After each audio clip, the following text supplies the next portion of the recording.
ছাত্র আন্দোলনের গুলিতে আনোয়ার হোসেন পাটোয়ারি হত্যায় মিরপুর মডেল থানার মামলায় সাবেক মন্ত্রী ও জাসদের সভাপতি হাসানুল হক ইনু ও ওয়ার্কার্স পার্টির সভাপতি রাশেদ খান মেননকে ফের 3 দিনের রিমান্ড মঞ্জুর করেছে আদালত। সোমবার ঢাকার মেট্রোপলিটন ম্যাজিস্ট্রেট আদালতে এই আদেশ দেন। এ সময় এক প্রশ্নের জবাবে তিনি বলেন, মিথ্যা মামলার ঢেউ চলছে, কি আর বলবো, সেই লাউ সেই কদু। রিমান্ডের আদেশ শুনে হাসতে দেখা গেছে ইনুকে। এরপর তাদের হাতে হাত করা ও বুকে বুলেট প্রুফ জ্যাকেট ও মাথায় হেলমেট পরিয়ে হাজতখানায় নেওয়া হয়। এরপর ওই সাংবাদিক আবার প্রশ্ন করেন, আপনি কোন লাউয়ের পক্ষে?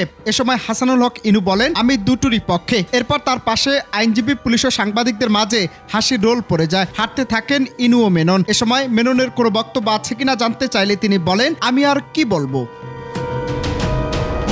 এ সময় ইনুর পক্ষে আইনজীবী রিমান্ড বাতিল সহ জামিন আবেদন করেন। শুনানিতে তিনি বলেন, আন্দোলনের সময় আসামি ইনু এমপি ছিলেন না। আন্দোলনের সময় তিনি কোনো হত্যার নির্দেশ দেননি, বরং তিনি যৌক্তিক আন্দোলনের পক্ষে ছিলেন। পরে আইনজীবী জামিন চাইলে জামিন নামঞ্জুর করে শুনানি শেষে বিচারক 3 দিনের রিমান্ড মঞ্জুর করেন।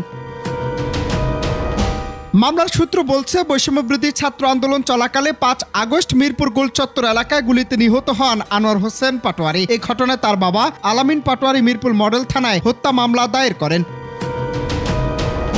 অনন্ত হাসান মাসুদ, বাংলা টিভি, ঢাকা।